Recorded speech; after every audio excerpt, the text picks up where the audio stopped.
शरीर और आत्मा या शरीर और प्राणों को हम अलग अलग रूप में नहीं कर सकते। बिना शरीर के प्राणों की कल्पना नहीं हो सकती और बिना प्राणों के शरीर की कल्पना नहीं हो सकती। वे एक दूसरे के पूरक हैं। शरीर है और जीवित शरीर है तो प्राण है, और प्राण है इसलिए वो शरीर कहलाता है, नहीं तो मुर्दा कहलाता है।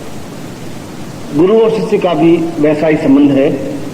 यदि वो चेतना युक्त गुरु हो और चेतना युक्त शिष्य हो, और कोई भी व्यक्ति गुरु के चरण छूने से या दीक्षा लेने से शिष्य नहीं बन सकता। यदि मैं तुम्हें दीक्षा दे भी दूं तब भी तुम शिष्य नहीं बन सकते। शिष्य बनने का मूल चिंतन तब बनता है क्योंकि दीक्षा देने का मतलब है कि फॉलोवर्स, आप मेरे अनुयायी हैं, आप मेरे सिद्धांतों को मानने की और अग्रसर है। मेरे जो चिंतन है, मेरे जो विचार हैं, तुम उसकी तरफ बढ़ने की और कोशिश कर रहे हो। ये अनुयायी हुआ, अनुयायी शब्द बना। और शिष्य शब्द बनता है जब गुरु और उसका शिष्य का शरीर और प्राणों का संबंध बन जाता है। जब उसके बिना शिष्य रह नहीं सके और शिष्य के बिना गुरु नहीं रह सके। जिस प्रकार से बिना प्राणों के शरीर रह नहीं सकता, उसको जलाना ही पड़ता है, और बिना शरीर के प्राणों का आधार नहीं बन सकता। इसलिए कठोपनिषद अपने आप में एक सुंदर व्याख्या है, और उस कठोपनिषद में इन्हीं प्रश्नों के उत्तर दिए गए हैं। और मैंने उस प्रवचन में एक बात बताई थी कि अवश्य ही गुरु का ऋण शिष्य के ऊपर इतना अधिक है कि यदि शिष्य अपने जीवन को समर्पित भी कर दे, सर्वस्व भी दे दे, तब भी गुरु के ऋण को चुका नहीं सकता। इस शब्द को कहने से पहले मैंने गुरु और शिष्य की परिभाषा व्यक्त की है, अनुयायी या गुरु की परिभाषा नहीं दी है। शिष्य का चिंतन केवल गुरु होता है, गुरु के अलावा कुछ नहीं होता। गुरु का चिंतन केवल शिष्य होता है, उसके अलावा कोई चिंतन नहीं होता। यह होता है कि शिष्य को अपने समान बना ले, अपने ज्ञान की, अपनी चेतना की, अपने प्राणों की और अपनी ऊंचाई तक उसको अग्रसर करे।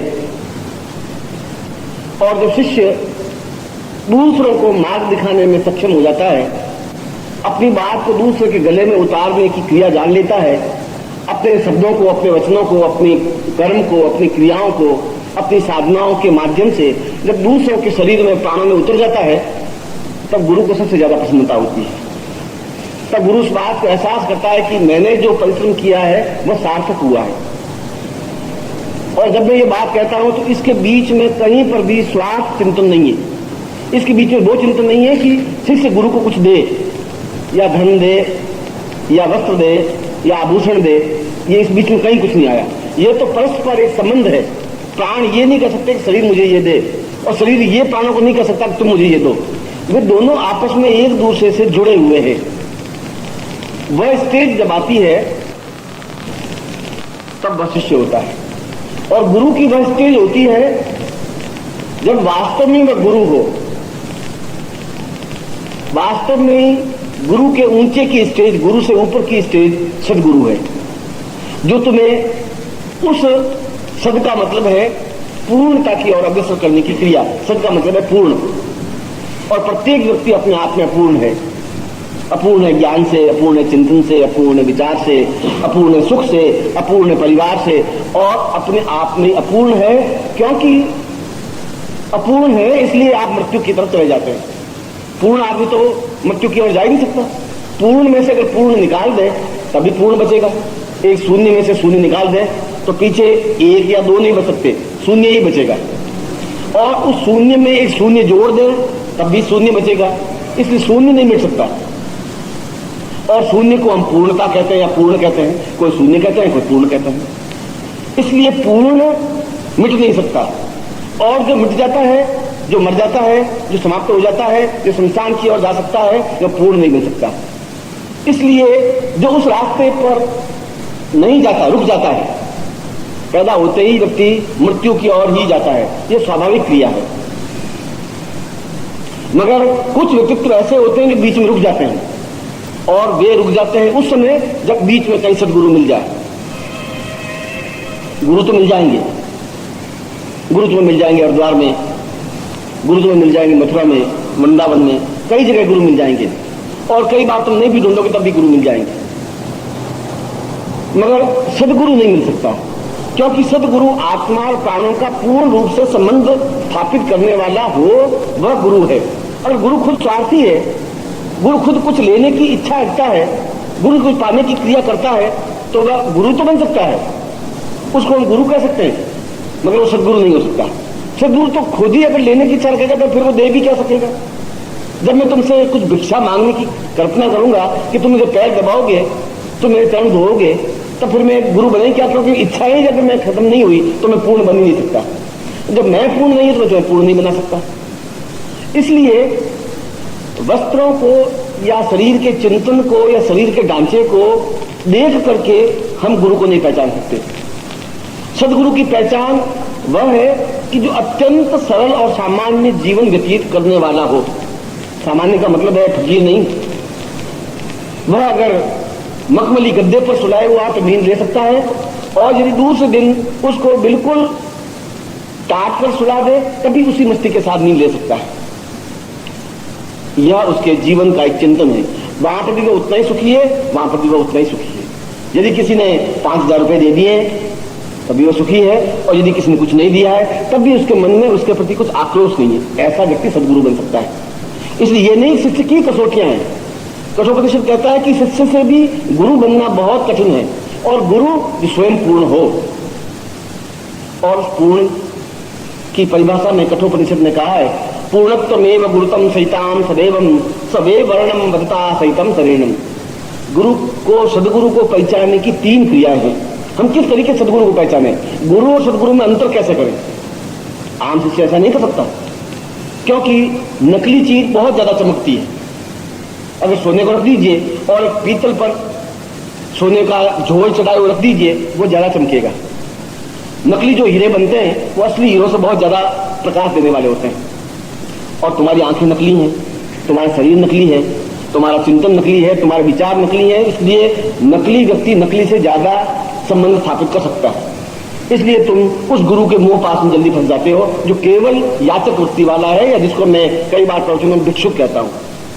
वे भीख मांगने वाले हैं, भिक्षुक हैं, वे गुरु बन ही नहीं सकते। वे गुरु शब्द को शर्मिंदा करते हैं। इसलिए वह गुरु अगर तुम्हारे प्रारब्ध में कहीं बीच में मिल जाए, उस तुम्हारी यात्रा में, जो यात्रा जन्म से मृत्यु की ओर है, उस रास्ता पर तुम जा रहे हो, और ये जरूर नहीं है कि ऐसा सदगुरु तुम्हारे पिता को मिल जाए, ये कोई जरूर नहीं है। ये भी जरूर नहीं तुम्हारे दादाजी को मिल गए हो या परदादा को मिल गए हो, ऐसा कोई जरूर नहीं है। नहीं भी मिले, हो सकता तुम्हारे जीवन में भी नहीं मिले, हो सकता तुम्हारे जीवन में मिले और तुम नहीं पहचान सको, और हो सकता तुम्हारे प्राप्त इतने फूटे हुए हो कि वो मिल भी जाए तो तुम पास में से निकल जाओ। इसमें कुछ भी हो सकता है। मगर उस कठोपनिषद ने कहा कि सदगुरु की पहचान की 3 स्थितियां हैं, और वह स्थितियां हैं कि वह अत्यंत उच्च कोटि का जीवन जी सकता है, अत्यंत सामान्य स्थिति में भी आनंदप्रद रह सकता है। राजा के महल में उसी मस्ती के साथ सो सकता है, और 24 तरह के पकवानों को भी खाकर के तृप्ति महसूस कर सकता है। मगर ठीक शाम को उस झोंपड़ी में भी उसी आनंद के साथ सो सकता है, और साग रोटी को खाकर के उतनी तृप्ति महसूस कर सकता है। दूसरा, उस गुरु की और सदगुरु की पहचान के बारे में कठोपनिषद स्पष्ट करता है कि जिसके शब्दों में कुछ प्रभाव हो, जिसके सामने शब्द नृत्य करते हो, वह बोले नहीं। शब्द और शब्द को शक्ति कहा गया है, अभिधा रक्षणा व्यंजना। शब्द अपने आप में शक्ति है, उस शक्ति का वो स्वामी हो, और वे शब्द उसके सामने नृत्य करते हो। जिस शब्द को वो ले, पकड़े और व्यक्त करे, उसके लिए शब्दों का न्यूनता नहीं रहती। और जब नृत्य करते हैं तो वो उन शब्दों के माध्यम से अपनी बात को सामने वाले के गले में उतार देता है, हृदय में उतार देता है, प्राणों में उतार देता है, और सामने वाला एकदम सांस रोक करके सुनता ही रहता है। एहसास करता है कि कुछ नवीन चीज मिल रही है, कुछ नवीन चिंतन है, कुछ नवीन व्याख्या है, कुछ ऐसा है जो और कहीं प्राप्त नहीं हो रहा है। जो शब्दों पर पूर्ण रूप से अधिकार रखता हो, ऐसा अधिकार नेता भी रखता है। अगर नेता भी बहुत सुंदर भाषण देता है, मगर वह हृदय में नहीं उतरता, वह दिमाग में उतरता, वह कहता है कि मैं 5 साल में ऐसा कर दूंगा। शब्दों का जादूगर तो वह भी है, वो भी 1.5 घंटे भाषण देता है, और भाषण इतना कि सुनते हैं लोग, मगर वे हृदय में नहीं उतरते शब्द, वे दिमाग में उतरते हैं। वे दिमाग सोचते हैं कि हो सकता है कि ये नल लगा देगा और सड़कें ठीक करवा देगा, और ये अब मेरा ये काम है भी करवा देगा। ये सब मस्तिष्क के काम है। जो हृदय में अपने शब्दों को उतार सके, ये बहुत कठिन क्रिया है। इसलिए उसके माध्यम से उस गुरु को पहचान सकते हैं। और तीसरा सदगुरु की पहचान यह है कि वह तुम्हारे अत्यंत समीपता तुम अनुभव कर सको। वह हिमालय कोई काम का नहीं है। अगर हिमालय में हम जा नहीं सके, वह हिमालय क्या काम का है? उसके अपेक्षा वो पहाड़ी हमारे लिए ज्यादा वैल्यूबल है, जिस पर हम चढ़ तो सके। वह गंगा क्या काम की जहां हम जा ही नहीं सके। इसलिए वो गुरु जो महीने भर में तुम्हें एक बार झांकी दे और तुम्हें मिले ही नहीं।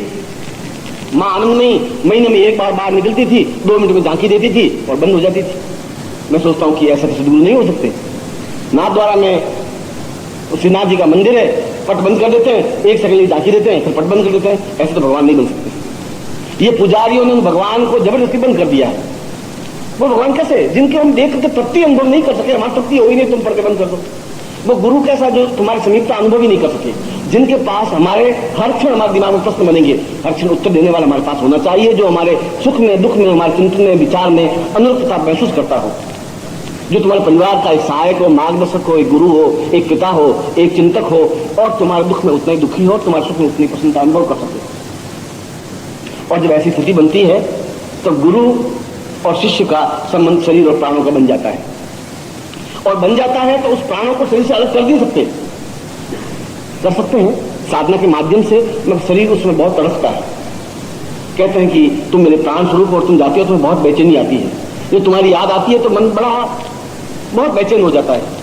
जो अत्यंत प्रिय होता है, हम उससे जब दूर जाते हैं तब बड़ा ही एक छटपटाहट सी महसूस होती है।